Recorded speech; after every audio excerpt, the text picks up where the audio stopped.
Bienvenue sur Digital News 23.25. Réseaux sociaux et jeunesse. L'alerte mentale.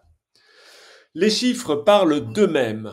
En 4 ans, le temps passé par les enfants sur les réseaux sociaux a grimpé de 62%, atteignant presque 2 heures quotidiennes. YouTube, TikTok et Snapchat raflent la mise, mais derrière cette hyperconnexion, les spécialistes notent une explosion des troubles mentaux chez les jeunes, principalement des cas d'anxiété et de dépression. Une étude sonne l'alarme, les plateformes captent l'attention des plus jeunes au détriment de leur bien-être. Et le malaise dépasse les frontières. Au Royaume-Uni, près d'un jeune sur 2 préférerait vivre dans un monde sans Internet.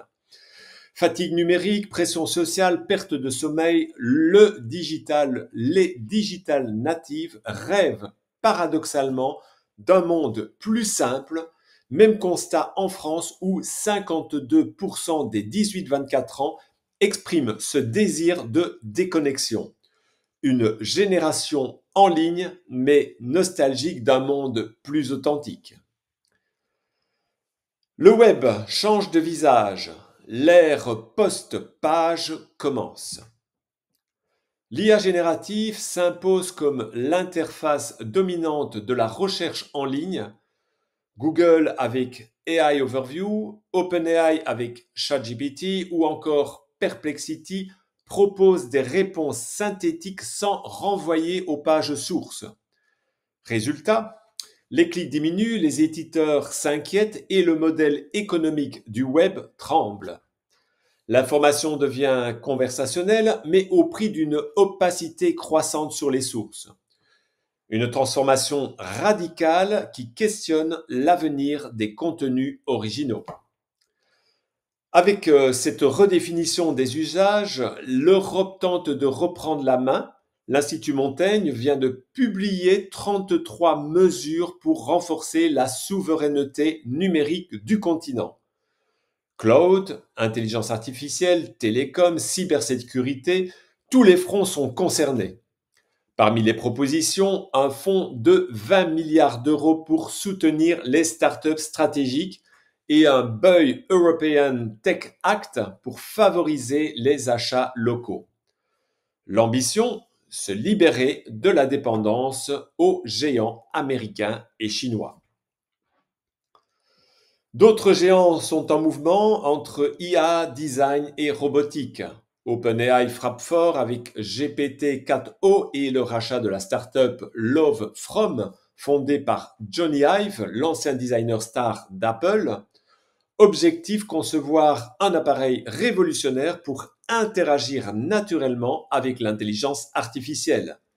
Ce projet est soutenu par SoftBank et Laurene Powell Jobs, oui, l'ex-femme, enfin pas l'ex-femme, la veuve de Steve Jobs. Ce projet veut réconcilier puissance technologique et design émotionnel à la manière de l'iPod, ou iPod si vous préférez. Du côté assistant numérique, GPT-5 et Claude 4 rivalisent de performance, multimodalité, personnalisation, compréhension textuelle.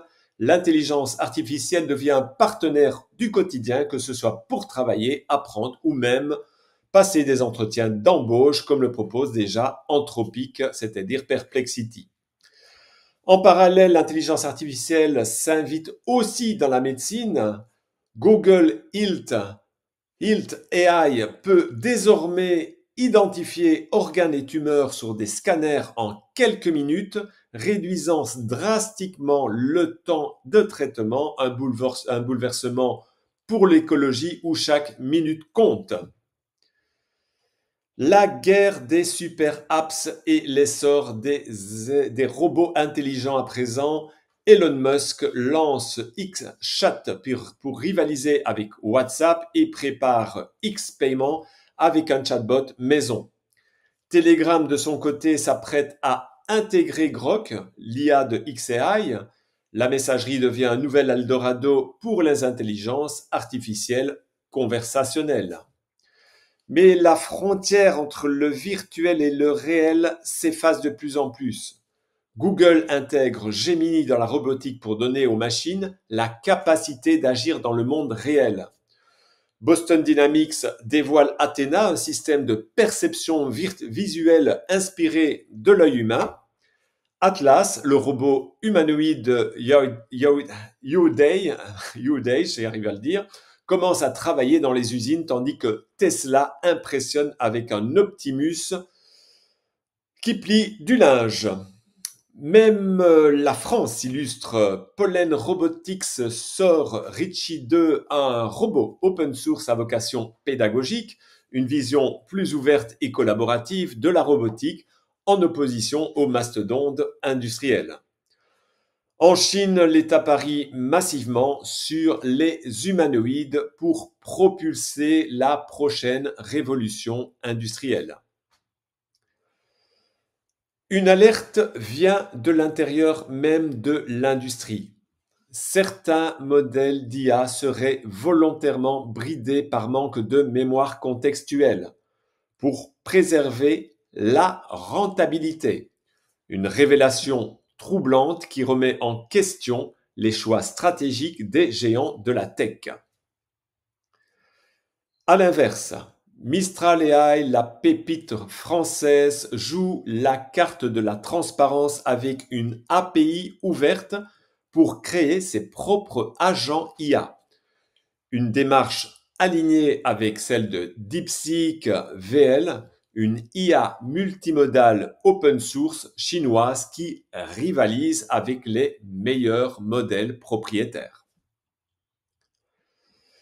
Vers une nouvelle ère technologique et spatiale. On termine donc dans l'espace. L'espace a aussi l'ambition qui monte en orbite. SpaceX prévoit jusqu'à 500 missions vers Mars d'ici 2033, pendant que la Chine réussit un test clé avec sa fusée réutilisable. Et Elon Musk pousse l'audace plus loin encore avec un projet d'hyperloop sous-marin reliant New York en moins d'1 heure avec, je pense, Londres. Même la Lune livre ses secrets. Des chercheurs viennent d'expliquer pourquoi certaines roches lunaires sont magnétiques. Non, il n'y avait pas de champ magnétique lunaire actif, mais des impacts d'astéroïdes d'une violence extrême.